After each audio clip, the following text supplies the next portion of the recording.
Hello, I'm going to take you on a little journey today of what my life is like being a millennial with 3 kids and recently becoming an entrepreneur. So Monday through Friday, we pretty much have the same morning routine by getting the kids ready and dropping them off at school. Right now we're on our way to drop off Samuel, but now Marlon had a headache, so we did a quick stop at CVS before we drop off Samuel at school. So hopefully he gets better because we have a long day today. Because my day can change daily, I have to be ready for it at any given time. Now we just dropped off Samuel and are on our way to the gym. We just finished the workout at about 9:45 and now we're on our way home to get ready to go to work. Okay, it's now 10:30 and we're on our way to the shop to open it up. To start my story, 2 years ago, I was living my dream life. I had just gotten accepted into my dream job and we were building our custom house.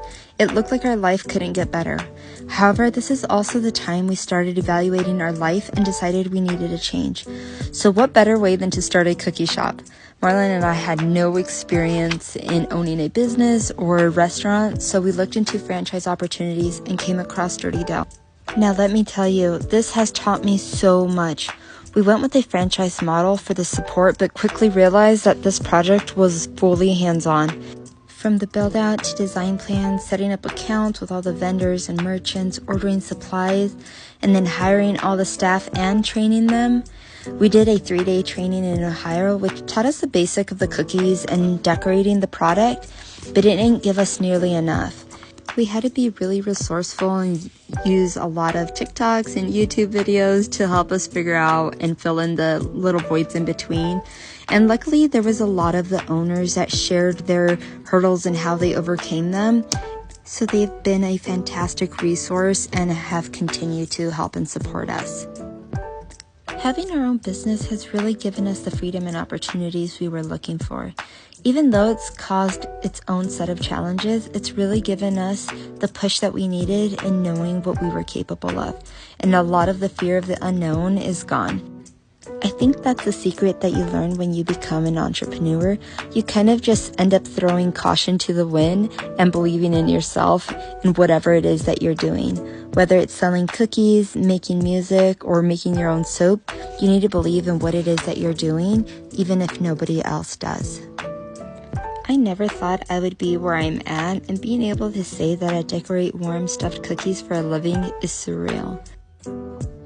Owning a business in our small town has really allowed us to become a different type of member to our community. We meet with so many different people every day and have become a small part of their everyday lives. This also gives us the opportunity to give back with sponsorships to the schools, free community events, fundraisers, and our favorite, Marketing Fridays. This is where we highlight and recognize different businesses in our community and surprise them with boxes of free cookies. So it's noon now. I haven't had lunch yet, but I just finished payroll for the week, and then right now I'm going to message the new applicants that we got so that they can submit their information online. But hopefully I'm going to get lunch here soon. Marlon's on a call right now, so when he comes back, I'm going to see what we're going to eat. Owning your own business means you don't get to leave when you plan because things always come up. So it's just a little after 2. We just left the shop and we are getting some lunch before our 2:30 appointment, or my 2:30 appointment. We're starving. This is one of the downsides of having to be so busy, is that sometimes you don't get to eat when you're hungry, or you have to eat real quick in the car before the next item on your list. But being together allows us the opportunity to bounce ideas off each other or come up with new ideas for other businesses that we want to start. I just finished eating real quick in front. I got a 2:30 appointment, and afterwards we're gonna go pick up our kids. Okay, just finished. It's about 2:40, so now we are on our way to go pick up Bella from school. Okay, Bella's picked up. On our way to pick up Samuel now. It's just a little past 3:30 and we just picked up Samuel and are stopping at the store to get some stuff for dinner before we head off and pick up Tristan from practice. We spend so much time together in the car, it's like our second home. It's 4:30 right now. We just got home and I'm starting dinner and trying to cook this pretty quick just because we have a reading night at Bella's school today, so that starts at 5:30. So I'm going to hurry up and do this. I have always enjoyed cooking, but as our lives have become busier, I find that I don't have time to cook as often as I want, or that the fact that I'm just tired at the end of the day and I don't have the energy to continue to cook.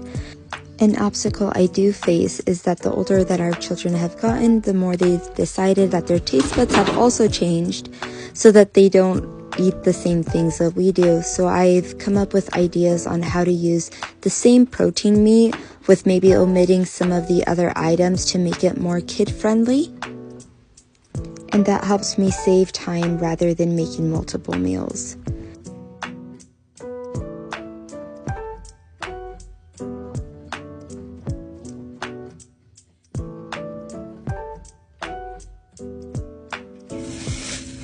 To clean up. Right now I have my veggies chopped and now I'm going to go feed the chickens.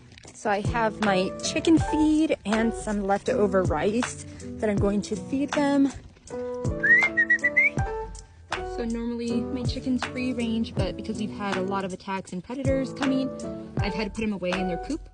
Hopefully once spring comes around, they'll be able to go back outside in free range. I'm gonna go back inside right now, wash my hands, and then start on the rice. And that way we can head off to the school. So I grew up always having to have a side with our main meal, whether it's rice or mashed potatoes. So I always just utilize rice. So I'm gonna take some of these out because I'm gonna put vegetables in the rest of them, and some of the kids don't like them with the veggies. So I take them out and put them with barbecue sauce. So that way I can do 2 meals with just one main dish. So it's 5 o'clock now, the rice is almost done cooking and we have about 30 minutes before we have to leave. I just added the vegetables in the pot with the meat and that should cook down for like another 10 minutes or so, and by the time that's done, the rice should be done and we can eat before we head out. Here's what it looks like. I just kind of put the meat over the top and those vegetables are nice and sauteing underneath. Yeah. I want to say hi. So it is 6:45. We just got out of Bella's reading. So it's almost 7. I just finished eating dinner because I didn't have time to eat before we went to Bella's school. And right now it's going to be bath time. So I'm going to start running the bath for the kids and then have them take a bath. And then I need to go to the shop later tonight to close it up. So I was finally able to wear my Dr. Seuss reading shirt tonight for the event. I felt it was very fitting since it is Dr. Seuss's week. And I also wanted to show my shoes because they're so cute. Look how cute those are.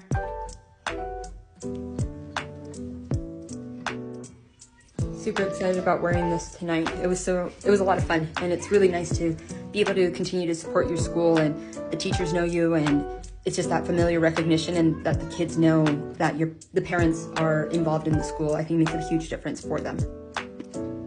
Because both of my littles do have really long hair, this literally takes me like 30 minutes to do, and then I just put it in a braid after so it doesn't get tangled for the morning.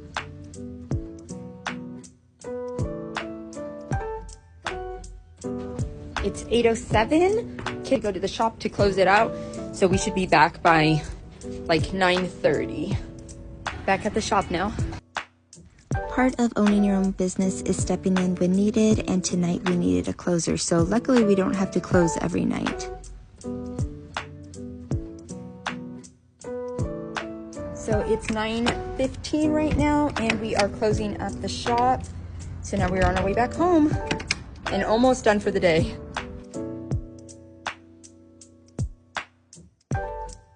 So this is the time where we usually clean up the kitchen from dinner or the living room from the daily activities, and I pack Samuel's lunch for him to take to school the next day, and we try to do everything as quickly as we can. So it is now 10:30 and I've finished up with packing Samuel's lunch, and we've cleaned up the kitchen from dinner and other things. And now we're just ready to go lay down, and we'll probably scroll online for like another 30 minutes or so and then get ready for bed and wake up for tomorrow and to repeat the day. So thank you for following me and for just seeing what it's like in somebody else's shoes, and how there's so many things that we do every day that people just don't realize and don't see. So let's just be kind to each other and help anybody out when you can. And just continue to spread like joy and love and peace all around you in everything that you do.